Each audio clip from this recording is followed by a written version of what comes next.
420 मध्ये माझी गाडी फुल झाली आहे आणि आता आम्ही निघालो आहे. आता कुठे थांबायचं नाही कारण की आता गाडी फुल झाली आहे माझी. ॲक्च्युली माझ्या गाडीसाठी जमली, त्या दोघांच्या गाडीला काही फरक पडत नाही.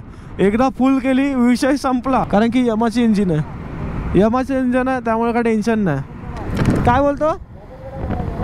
हां, फायनली इगतपुरीमध्ये आमची एंट्री झाली आहे.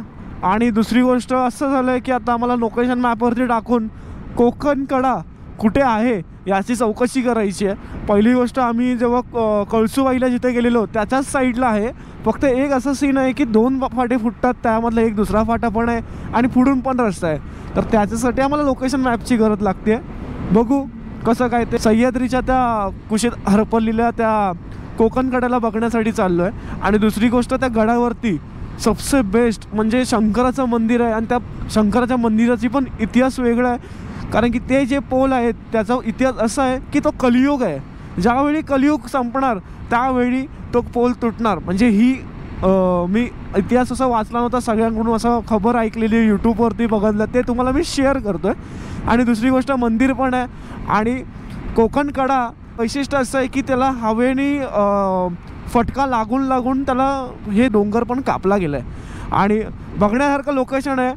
कधी तुम्हाला टाईम असेल, कधी किसी जावंसं वाटलं तर बिंदास या, एक नंबर लोकेशन आहे. आणि दुसरी गोष्ट असं आहे की आता आम्ही तिकडे चाललो आहे. बघू, जरा रस्त्याने वाट लावली आहे. तर भेटूच पुढच्या रस्त्यामध्ये. सध्या आम्ही 40 किलोमीटरवरती आहोत. म्हणजे आमचा मॅप जो लावला आहे, मॅप गुगल मॅप मागे बसला. आज इथे फोन नाही लावला कारण की मी घाई गडबडीत निघालो, सो मला काहीच भेटलं नाही आहे. तर आता गुगल मॅप जिंदाबाद. थोडंफार नॉलेज आहे रस्ते कोणते कुठे जातात, त्यामुळे काय वाटत नाही. पण हा रस्ता असा बघून हालत बेकार होते. जे तुम्हाला दिसणार नाही ते आज मला दिसतं आहे, कारण की जो ऑरेंज आणि रेड टोन जो आहे तो डोंगरांच्या मागून जो येतोय ते बघण्यासाठी डोळ्यांतून जो सीन दिसतोय तो तुम्हाला कॅमेरामध्ये दिसणार नाही. रस्ता पण बघावा लागतो, सॉरी. तर खूप मस्त वाटतं आहे, वातावरण थंड थंड. जर तुम्ही येत असाल थंडीच्या वेदरमध्ये तर कृपया करून काय असेल कपड्याचं, थंडी न लागण्याचं, झिप्पर काय ते बोलतात ते घेऊन या. खरं म्हणजे इथे येण्याचं एक वैशिष्ट्य असं आहे की माझे मम्मी मला खूप सपोर्ट करते, पप्पा तर खूपच करतात. फक्त ते कसं असतं की त्यांना काळजीपोटी ते माझ्यासाठी नाही बोलतात कुठे जाण्यासाठी.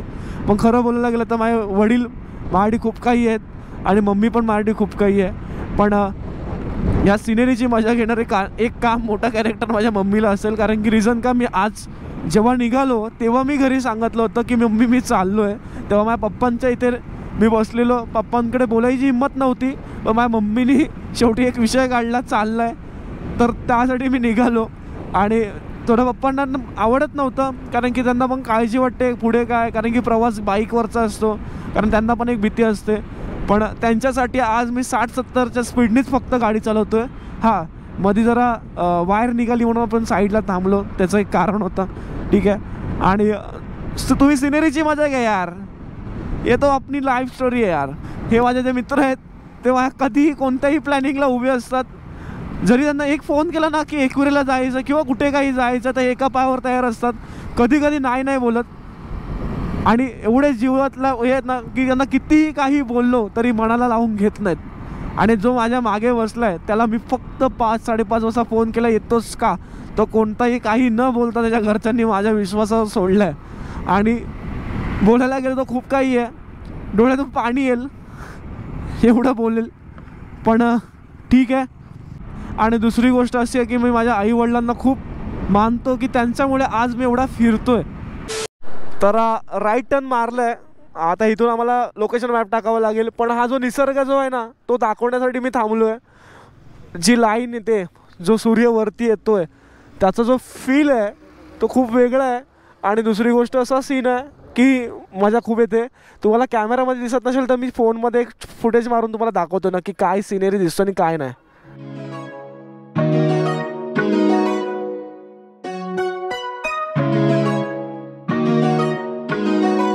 हा जो सीन आहे ना तो त्याच्याने असं वाटतं की व्हिडिओ बंदच नको करावी, असं वाटतं की म्हणजे दाखवा व्हिडिओ दाखवा.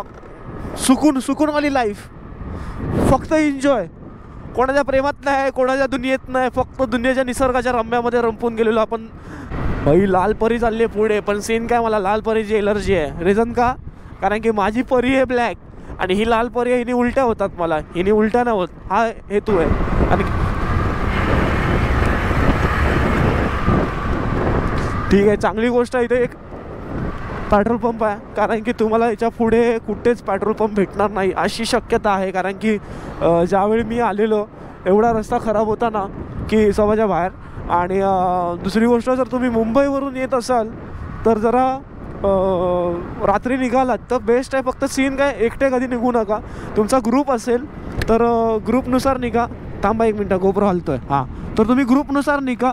आणि कारण की रिझन असं आहे की रस्ता जो आहे तो जरा जंगलातला आहे आणि काही झालं, काही होत असेल किंवा काही प्रॉब्लेम झाला तर कोणतरी सपोर्टला असेल ना तर तुम्हाला बरं पडतं. रिझन का, जर अजून एक एक्स्ट्रा गाडी असेल तरच, की लोकांना हेल्प मागण्यापेक्षा आपल्यावर जो असतो त्याच्याकडून हेल्प केलेली ती बेस्ट असते. बस बाकी काय नाही, म्हणजे कोणाची भीती नसते, की म्हणजे बोलतात ना दरोडे बिरोडे असतात त्यांच्यापासून भीती नसणार तुम्हाला. बस बाकी काय नाही.